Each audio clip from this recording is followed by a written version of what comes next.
This group that's putting on this tribute tonight to Toby Shalom used to be called the Special Seminar Committee.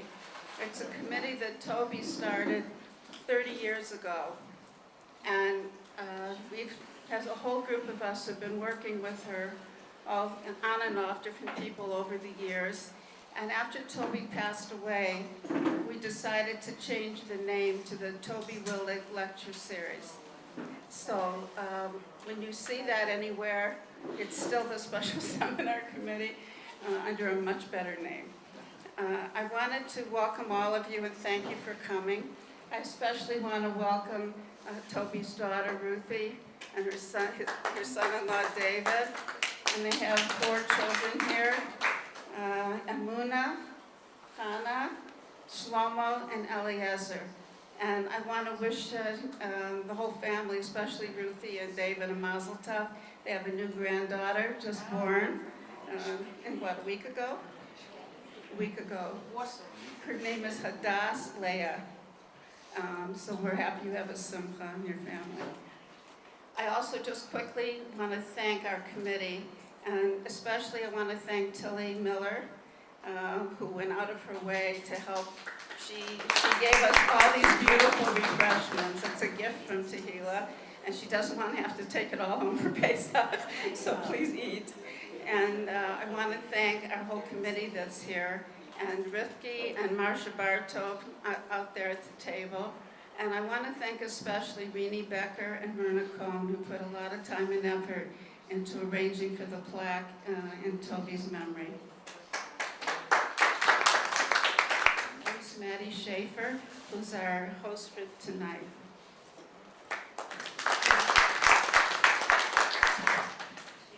Good evening. I'd like to welcome you all to our first Toby Willig lecture series. We hope to have many more.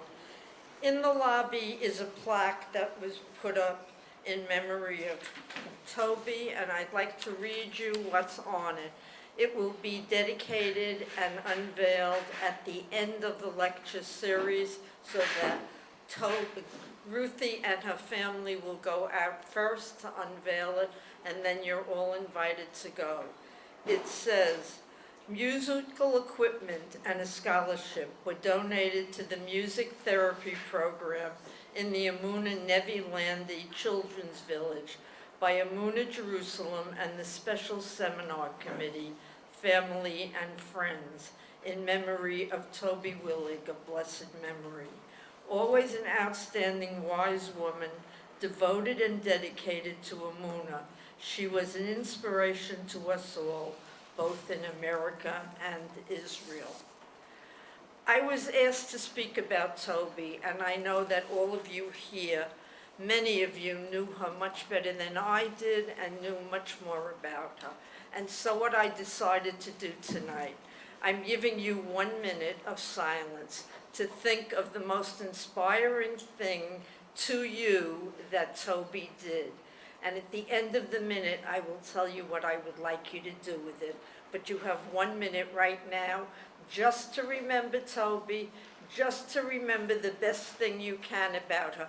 But please, don't all of you choose the one thing that you'll remember right away, that she asked the first question after every meeting. So please think of something else that you admired and want to remember about Toby. 1 minute of silence and thought.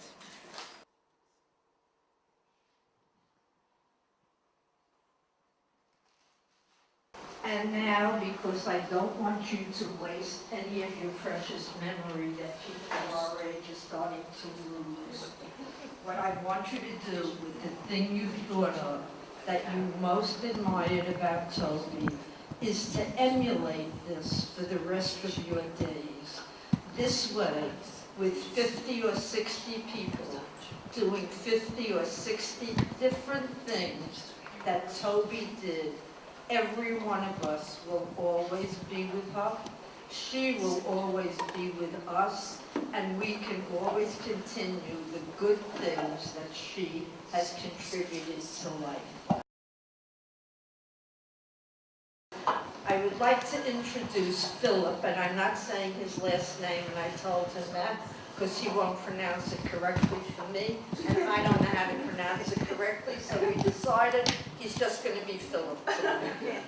Philip is a lawyer educated in the U.S. and Israel in the areas of Jewish studies, law, political science, and international relations.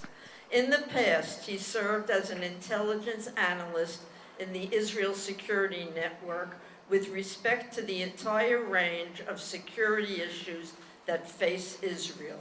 Philip initiated the founding and is a member of the Israel Security Council, presently headed by Major General retired Uzi Dayan. He is now preparing a doctorate in the area of intelligence failures and how they can possibly be prevented. He is sorry that Toby is no longer with us. She could have been a great advisor on the doctorate. Philip is proud to say that he also is a relative of Toby's, somehow through the Gold family. Philip?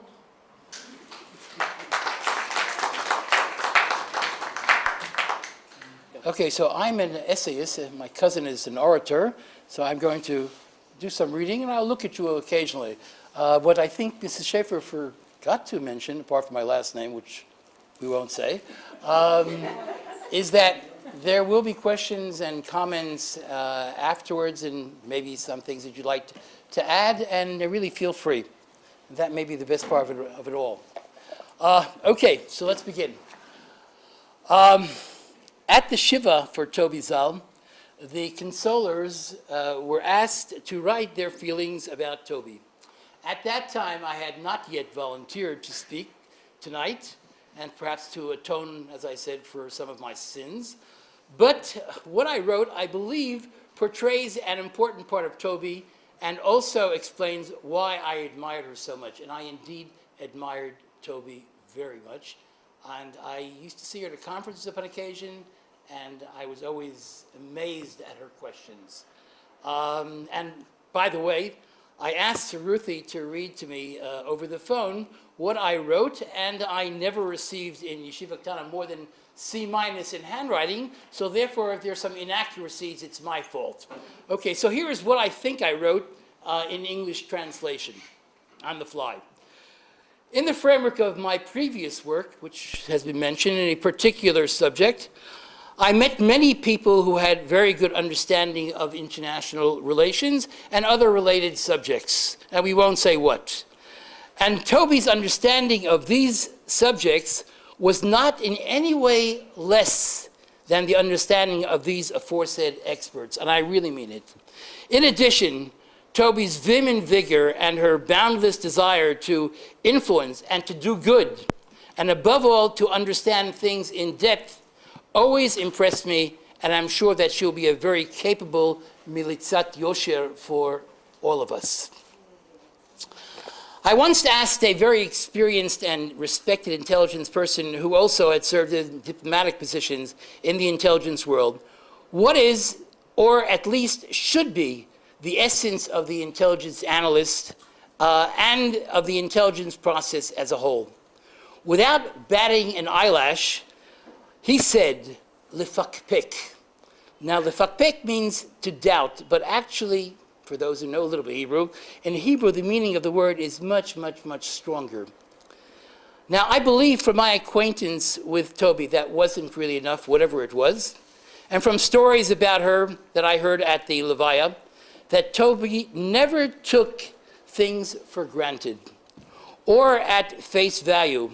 And she always had a healthy doubt about things, and therefore she had questions for which she wanted answers. And she had comments that she wanted to be related to. And therefore she wrote letters, many letters. And as I understand, sometimes under different aliases. So perhaps she was a bit of an intelligence operative. And at conferences, she of course asked very pointed questions. The first question. Now, being a former intelligence analyst and perhaps being a bit of a lawyer, which may influence something, I'm not going to entertain you with platitudes. If we want to learn the political, and we'll even go further than the political, legacy of Toby, we have to get down to brass tacks. This was supplied to me by, I hope she'll forgive me, the Eshet Chesed Rini Becker, who typed, if this word can still be used in our day, all of Toby's letters to the Jerusalem Post, mostly since 2001. She gave me 2 boxes that I estimate contained over 5,000 letters. For the purpose of this discussion, hold it, I read only Toby's letters from 2017, which came out to almost 250. The scope of these letters was unbelievable, as quite apparently was Toby's knowledge, which to some extent was the product of her broad academic background. Now, I'd like to ask you, how many women, bichlal, and how many religious Jewish women, bifrat, of Toby's age, of Toby's, that particular, bichlal went to the university? That is really mind-boggling, her academic background. She studied political science, communications. Who ever studied such things? A woman, public organizations, policy and administration, and planning. And of course, what also helped her quite a bit is the work that she did with the World Jewish Congress, and I think many, many years of Emunah in the States as well. And she traveled quite a bit for them, as I understand. And in addition, we said that in her high school days, she went to either, we don't know, is it called Marshallia or Herzliya, but she went and she took extra courses to continue her Jewish learning, which also was out of the ordinary, certainly at that time. But the major factor of Toby's sharp, inquisitive mind, and unusual memory, and not taking anything for granted, really, it's absolutely out of the ordinary. Before proceeding, I must make it clear that I never actually before had seen her letters, which Rabbi Wein at the Levaya were often he said, the primary reason that anyone would ever want to read the Jerusalem Post. Since to know what we are up against, I read daily the paper of the enemy, Haaretz. On Fridays, of course, I add several more. But I have a medical excuse, so you can forgive me, although generally I have high blood pressure. But they did this test and they found that in the mornings I have low blood pressure. So I read Haaretz and everything gets straightened out. Now, the almost 250 letters Toby composed in 2017 can be roughly broken down to over 30 separate topics. To understand where Toby was headed, we will use the methodology of learning in yeshivot. Bikiyut, learning at least part of the wide range of Toby's letters, and iyun, or iyun as maybe other people know it, okay? And iyun, understanding the depth of Toby's incisive comments on a critical security issue for Israel, the danger presented by the situation in Gaza, and especially the tunnels, and it's rather day thing of today as well, and Israel's extremely questionable military policy or lack of clear policy in this matter, and I relate to it even as far as what happened today goes. So, as to our Bikiyot learning, following some of the major topics and some of Toby's astute comments with respect thereto.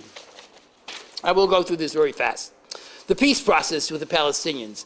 Toby, of course, was very doubtful of the supposed process.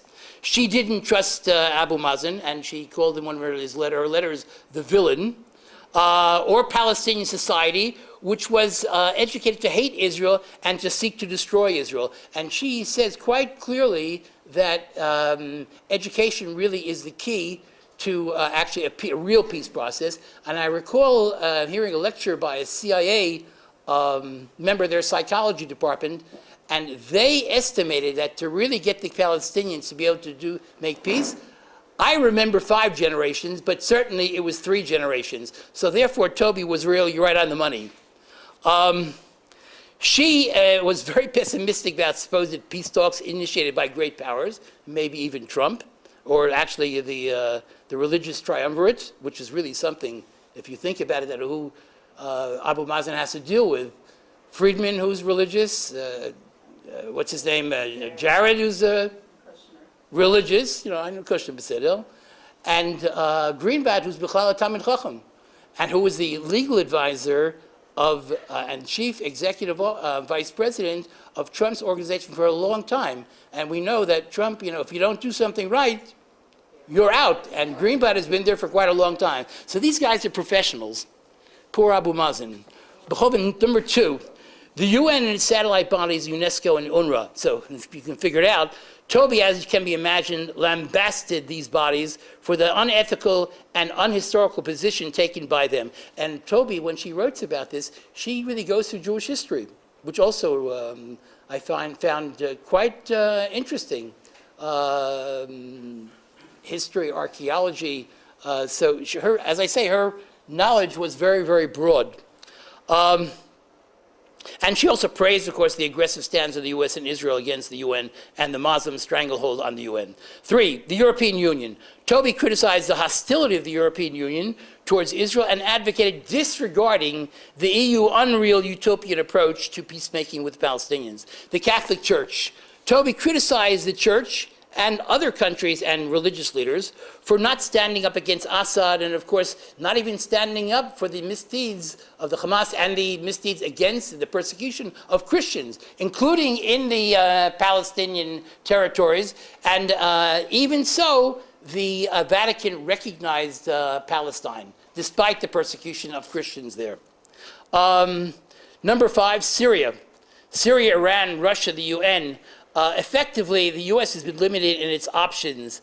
And my comment, Israel actually may have to go it alone. We'll get back to that. An interesting comment of Toby, and we should take notice of this, was that the situation in Syria could develop into a sort of World War III. Now, perhaps not quite the same, but if you figure that, you have Russian planes flying around and you have Israeli planes flying around, and even though supposedly there's, there are Russian-speaking Israelis who are in contact with the Russian flyers, but still, accidents can happen. And that could be a very dangerous situation. Whatever it may be, the basis for the recent, just actually finished a couple of days ago, maneuvers between the Americans and the American Army and the Israelis really were on the basis of a possible multi-country or multi-front war in which we probably do not have enough missiles to counteract any of the missiles fired at us. And that's why with the pictures that you see are mostly of American Patriot missiles, et cetera, to beef up our capability, because we don't have enough to be able to defend Israel. Okay, 6, nuclear agreement with Iran. Toby was aware that everyone is getting into the act. Russia, China, North Korea, and of course the Europeans. And Iran, of course, wants to be the master of the Middle East. And only Israel and U.S. can really stop this. But once again, my comment is that it's very possible that we may have to go it alone. And I was a bit surprised that actually Toby did not pick this up. But that's something that we have to take into consideration, especially with respect to the, we're going to get to later, with respect to Gaza. We have a problem in our decision-making in the cabinet and et cetera. You people have probably read even in the Jerusalem Post, things weren't exactly very beseder, let's say, in the way Tzuk Eitan, protective edge, was conducted. Okay, Bibi. Toby rightfully thought that there is no other Israeli leader of Bibi's caliber, and I agree with this, but personally, it would be nice if Bibi would show a bit more humility and perhaps some sort of Begin-style lifestyle or something a bit more simplistic, but that's not Bibi. She lauds his trips to South America and Africa, but especially his making it clear to Putin of Israel's interest in Syria. Now, we've heard a lot about this, and I'm saying I hope this is true, and I think there probably is much that we don't know about. And despite that there probably are some things that have been agreed with the Russians, there are probably too many things that haven't been agreed with them. And Toby's comment about a war, I don't know, World War III, it could be very, very true. And it could be something that could develop overnight, actually. Okay, but 8, social awareness. Toby wasn't just a political person. She had a very strong social conscience and called for more care for the elderly and the disabled, better education for the underprivileged, and more discipline in the schools. Of course, everyone knows about that.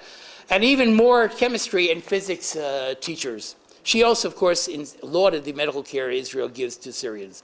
Other subjects, taking it all together. Trump, she's a Trumpist, but she gave him actually advice how to be a better president. I don't know if he saw the letter, but he should take it into consideration. Pollard, Azaria, the Polish government and anti-Semitism, Jewish organizations playing politics instead of protecting Jews, fair treatment of the Armona settlers, the Temple Mount security, the West having to wake up to the danger of Islam, and Israel has to annex Judea and Samaria, or at least Area C. Now, 10, this is the last one of the Bekius. Toby was a deeply religious woman who could express her faith in a very moving manner, really. In reaction to the terrible hurricane in Texas, she said, "We must learn to walk humbly on this earth and understand that man will always be dependent upon God." And in response to the Jerusalem Post article on the black hole in the universe, Toby said that this made me appreciate even more the unfathomable nature of God and the wonders of the planet Earth. Life here is too precious to allow any nation like Iran to destroy it. Toby requested that the Jerusalem Post should publish more articles of this sort. And she says, so that we can appreciate how good it is to be alive and to praise our Creator. And to end this part, I add something that Toby said that we all probably would agree with. She said, it's time for the truth to prevail in Israel. That's a tough one. But also, and Jews have to stand up for each other. Another tough one. But if we were able to do that, we'd have a completely different ball game here. And now for the Iyun part and the problem of Gaza and the tunnels. In general, Toby criticized the fact that Israel plays ping pong with the Hamas, even though its citizens are in danger and the tunnels should have been destroyed much earlier, and Israel's procrastination in these matters wrongly because of Ma Yomru Hagoyim. Interestingly enough, Toby also talks about the problem of the lack of cooperation between our intelligence organizations, which was in response to an article in Jerusalem Post. I want to say that this problem is something which goes back even before the Yom Kippur War. It continues on. It has never been solved, and it's happening to this very day, and it's something which really endangers the country. And another thing, and Israel never having really not won a war since '67. That's what she said specifically, and she's right. Now, I'd like to read to you, in this case, since we're going to Iyun, 2 letters on the above matter of Gaza and the tunnels.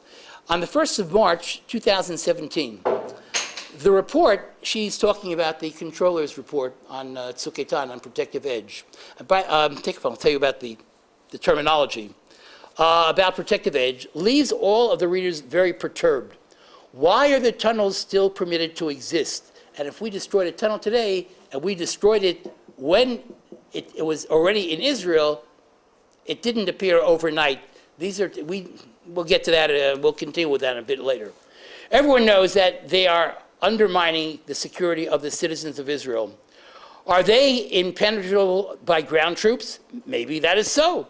But we, the people, have to know if this is so. Something which is very un-Israeli. Actually, it's okay. What kind of defense plans are there against invasion through the tunnels? And I want to say that in the Targil, in the north, in which we also have the tunnels there, may be tunnels that are engineered by North Koreans. The Targil began with the Hanacha. I'm forgetting I've been here in Israel 50 years. The assumption, right. That an Israeli yeshuv is captured. And there were those alufim who said, You know, איך יכול להיות דבר כזה? How can I do that? That's your assumption. Maybe it can happen. But your assumption to begin the targil is how do you prevent an Israeli yishuv from being taken over by the Hezbollah? How do you prevent them from using their the tunnels that probably we have in the north as well? So therefore, things are not so simple, and unfortunately, we don't have Toby around. What kind of defense? Okay, we spoke about that. How far into Israel do they extend? Many of the tunnels and still, and to this very day, there apparently are tunnels that extend into Israel. Now, she's actually quite scientific as well. Okay, she says, is there a way of photographing them from the air so that we have better knowledge? And there is actually. After all, we can now photograph the canals on Mars. So we should be able to photograph these tunnels. And she's definitely right. There was plenty of blame to go around, and now what is important is that the people should understand the situation and do something about it. One of the consequences of this report should be, it's not, that the Knesset acts as the representative today of the people and demand accountability from the coalition and the cabinet. This would lead to far greater benefits for the whole country, and we would not have such a report without the Knesset holding sessions and demanding answers. Now, the Va'adat Bitachon and Chutz does hold meetings and receives and also receives reports from the army and from the intelligence. However, most of the time, this is something which is under wraps, and the people do not know about it, and therefore, we really don't know what the true situation is. And from the leaks, and we'll speak about that in a moment, from the protocols from Yitzhak Eitan, the situation is not very good. Now, I'd like to say that the tunnels supposedly destroyed today had already reached into Israel. I said that before. And actually, they already existed. They have been only in the last, I think, in 2014, Sukitan, only about half of the tunnels were actually blown up. I think there were about 30-something tunnels, and only half of them were blown up. And we're going to get the reason why. Now, also, Toby was looking for American democracy, which now, it's hard to say whether it still exists, but she would like to have what once existed, something here in Israel, which may take a while. But we spoke about the fact of whether or not the Anglos influence Israeli leadership, and basically, I understand there was an article in Jerusalem Post about it. I don't believe it, but even the Israelis don't influence the Israeli leadership. So how can you expect the Anglos to influence Israeli leadership? Anyways, the name, she said, okay, there's one further letter. The name Protective Edge, and she's good here, already gave us a clue as to what the aim was for our government in 2014 when it finally went into Hamas land. Now, what was the actual incursion into Hamas land? Several hundred meters. Zaya Kol Sipur. So if you talk about, the army, this, and going back and forth, it was a very, very limited maracha. Now, trying to, that we only wanted to protective edge in trying to get some advantage and not to win a war. Why? And she asked a good question. Why we had this kind of thinking? I cannot comprehend this. Everyone in Sderot and nearby heard the digging of the tunnels all the time. These tunnels should have definitely have been blasted so that they could never be rebuilt, and that wasn't the case. This certainly would have given a better protective edge in the situation that we were in. It is a matter of record that the UNRWA was itself used by Hamas, and the United Nations kept quiet until it was exposed, and then only weakly protested. This is a matter of shame for the United Nations of the world. They, as well as Hamas, and our own military thinking, this is Toby, she has a lot of chutzpah, should be exposed in the controller's report. This is a report that should indict every nation for being responsible for Israel's living with the Hamas as its immediate and ever-present enemy. Now, Toby rightfully caught on to the serious security intelligence Israeli government decision-making taking problem, which is existing to this day. Open sources in Israel reveal that the security cabinet meetings before and during the protective edge, Suketan, were a farce, and the defense minister, Dugi Yalon, either did not tell the truth or didn't have facts. Now, of course, that's a very, very serious allegation. Turned out everything is leaked in Israel. In Dafka in Yediot, there was a leak of some of the protocols from the cabinet meeting, and specifically when Bugi Yalon said, he was asked a question, well, what's the situation? So he said, we can finish the whole thing with the tunnels and things like that in about 2 or 3 days, and the army is prepared, which is a bunch of baloney. First of all, we know it took them several weeks afterwards. Number two, they only had, what did they do? We didn't even have explosives. Take it from the end of the year. We had to use 500,000 mines and put them together somehow to do whatever we had to do. We didn't have chaylim that were trained for fighting in tunnels. I don't even know if that's a good thing, actually. And this was this is what went on in the cabinet. And actually, it's interesting. According to this, I haven't written, but I'm going to tell it anyways. According to Haaretz, there was this guy, what's his name? I forget the guy, Harel, who was their military reporter. He did a three-article review of everything that happened. And actually, what happened, he showed how Dafka Bennett came out Yatzat Tzaddik, because Bennett was the only one who said lo yitachen, that we're not going to take care of these tunnels for whatever they could do, and we're not getting the proper information, even from Yisrael HaBitachon or from Tzal. And Bennett went down to the Gaza Strip, spoke with officers, and got the real information, and came back to the cabinet meeting. And even Haaretz were willing to admit that he was right. So what does this say about our cabinet? What does it say? Although your mother likes Bibi, but b'chol zot, what does it say about the Misar HaBitachon? What does it say about Bibi? And ma? What did it say about Yalon? I said he lied. Either he lied or he didn't know the facts. Ze busha v'cherpa.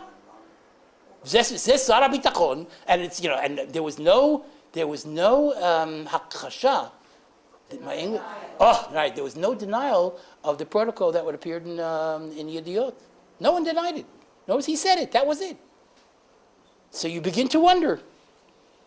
And Toby certainly wondered. Okay. Now, where are we going? Okay.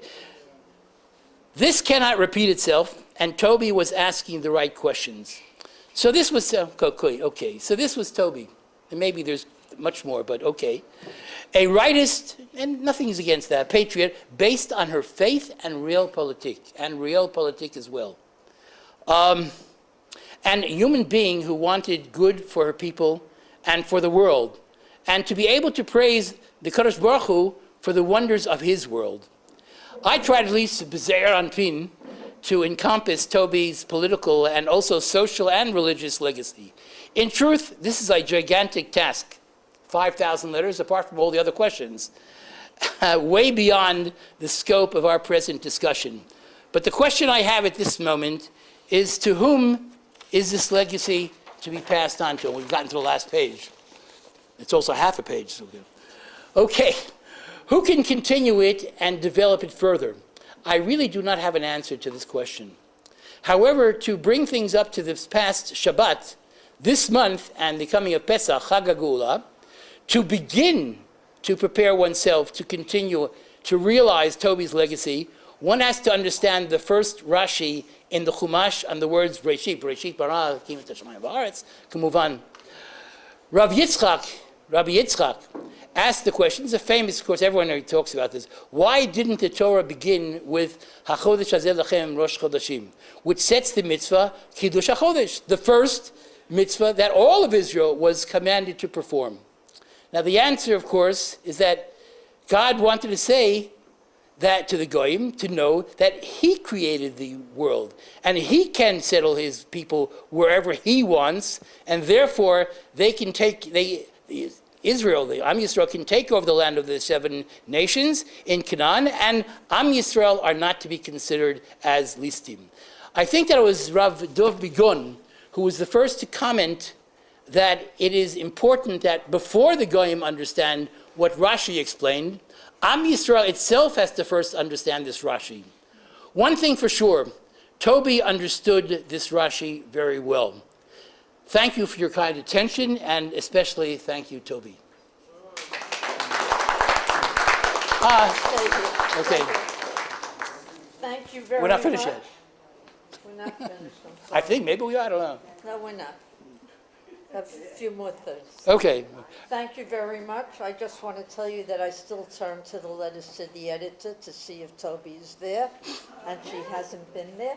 But I have just been handed a note, and I would like to introduce Larry Durfner, the Jerusalem Post letter editor, who is here this evening. Larry Rifkin, not Larry Rifkin. Well, that's what they wrote on my paper. Can I ask you if you'd like to say anything? oh, so you so I have You to don't go. have to, it's okay. Toby will write you a letter tomorrow. Toby was my best customer. She literally was. And I'm a bit emotional today because I had to do some house cleaning. And I keep records as to who writes letters to the editor, because I have my limits as to how often you can write out of fairness to others. Which is why Toby persuaded me to allow her to write under 3 names.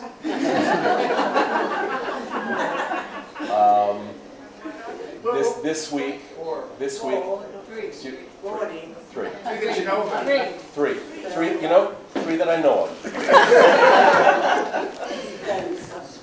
This week I did some house cleaning, and I left Toby's name on my list of writers. I couldn't take it off. It was just one of those things that was just natural that had to be there, because Toby was as natural on the letters page as she would be anywhere else. I never met her in person. But we spoke a lot. She always called me. She called me before every holiday to wish me a happy holiday, and of course to ask when her next letter would appear. But she was always somebody that I have to say that I have guidelines for letter writers, in that you can be sarcastic, but you can't be nasty. Toby was never even sarcastic. She was just straight on. She just told it like it was. And I knew that generally I did not have to edit Toby for grammar. I did not have to edit her for content. Her facts were usually right out there. Occasionally I would catch her. But I would have to edit her for length. Sometimes. Because after all, she had 3 names, which is far more than I give to other people. I was unable to come to the funeral. I was unable to come to the Shiva, so I made it a point. I left the office early tonight to come here because, and I was quite surprised how this turned out, that your entire presentation basically was on her letters to the editor, and just about everything you said rang a bell. She could be writing about politics, she could be writing about diplomacy, she could be writing about anything. She could be writing about being a decent person. And she always had something very, very smart and something very worthwhile to say. And all I'm going to say is that her name is going to remain on my list for at least a while, because I only have so much computer space left. I'm running out. But for the time being, it's going to stay on the list. And she's going to be missed. And a lot of people at the Post knew her. And they knew her chiefly through the letters. And they all said to me, when they heard that I was going to be coming here tonight, to say that they feel the same way that I do. That she was just as much a part of the paper as the Jerusalem Post is on the front page, on the top of the paper, or the masthead of the paper, or the editor-in-chief chief and so on and so forth. She was just as much part of the paper. So she's going to be missed. So.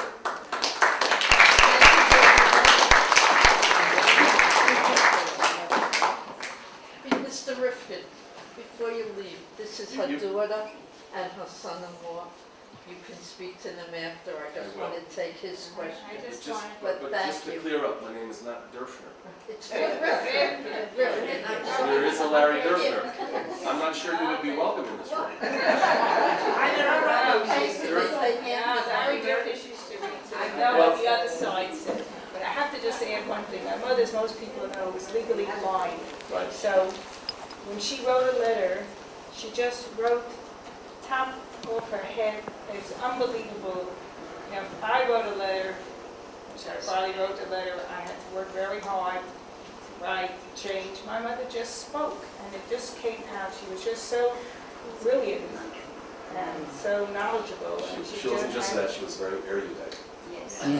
She did not, I didn't have much editing to do. So, and she liked you very much. Feeling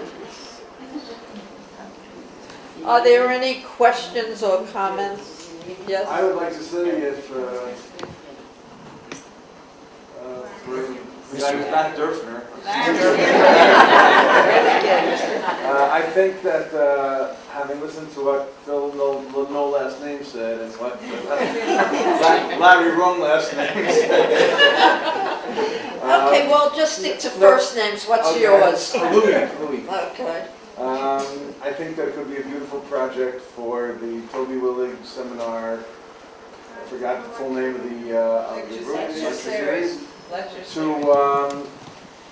To make a book, to sift and organize Toby's letters by subject, and have one book that people can look in. Toby Willig on Ahavat Haaretz, Toby Willig on Donald Trump, Toby Willig on. I think it could be a hit. I guess we're on the same wavelength, but since you said it out loud first, you can start. Just trying to.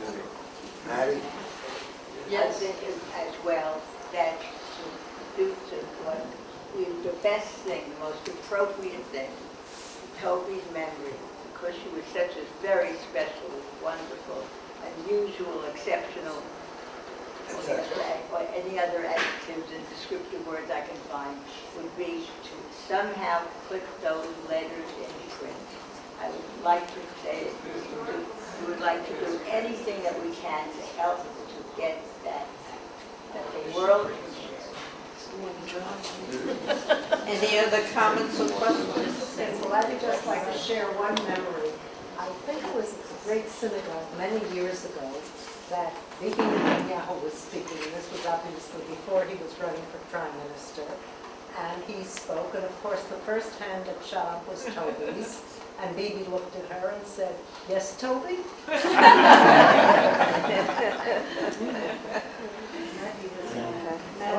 Oh, I didn't see Maureen, I'm sorry. Okay. I want to thank you for coming. Toby loved you, and she talked about, I don't know what she would have done if she didn't have the Jerusalem Post to send her letters to. But your kindness and letting her write all those letters, is really to your credit, and the world benefited a lot just because you permitted her to do that. And I wanted to just follow up on this comment. I don't know if Jenny remembers, but I was at I think it was the Cinematheque, or the Jerusalem Theater, I think, one time with Jenny and Max Weil and Toby. We were having dinner, and Mayor Berkat walked in. And he was with a group of people, whatever. He left, he saw Toby sitting there. He left the group he was with, and he walked over and said, "I just came to say hello to you, Toby." And she looked at him and she said, "Thank you, Mr. Mayor, but I want you to listen to me." She said, "You must learn a lesson. Bibi made a big mistake, and he stopped going to Machane Yehuda to talk to people. And when you campaigning now, you have to remember not to do that." And he said, "Thank you, Toby, I'll remember." He walked away. It was incredible. Are there, yes? I just wanted to say that as is really an art and a talent to be opinionated and to express your opinions without sounding angry. I know I have a lot of opinions, and sometimes I get carried away, and I don't mean to sound as angry as I do.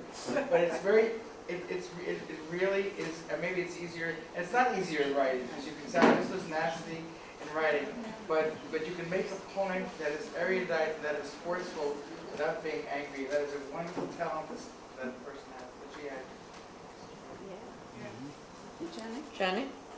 I just want to say that Toby did not have a computer. Can you imagine? And Winnie Becker wrote all these letters. Every morning she called her up early and she dictated all the letters to Winnie Becker. I couldn't believe she did that.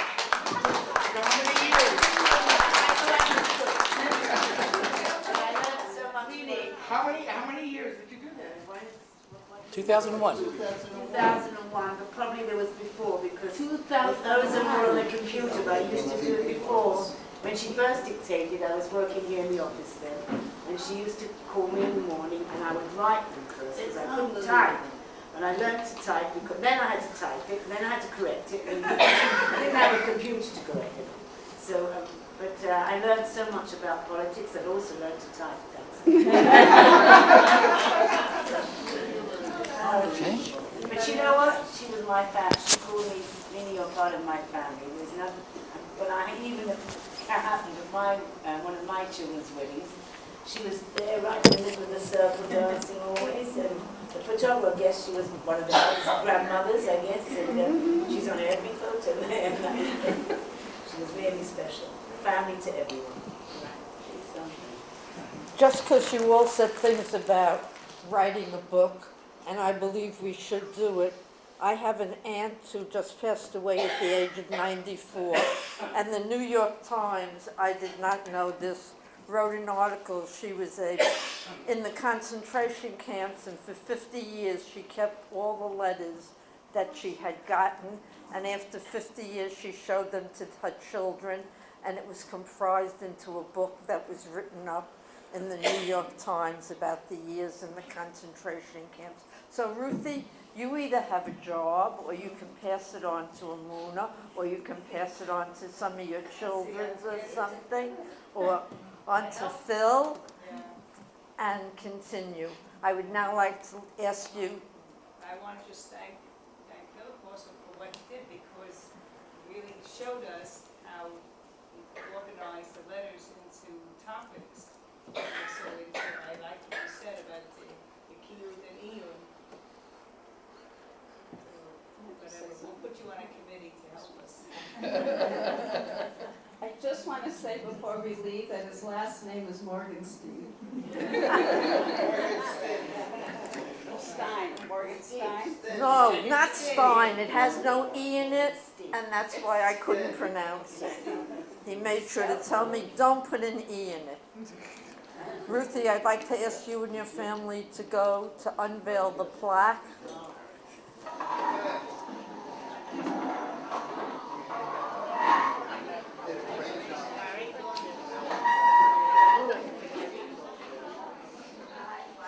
Ruthie, just let a few people come out. She wants you to have see it when they come out.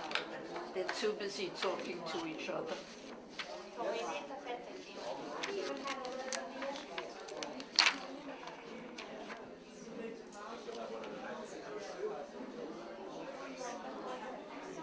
Where is Larry? Maybe he could take a picture and put it in the paper tomorrow. That's a good idea. Larry? Larry? For those,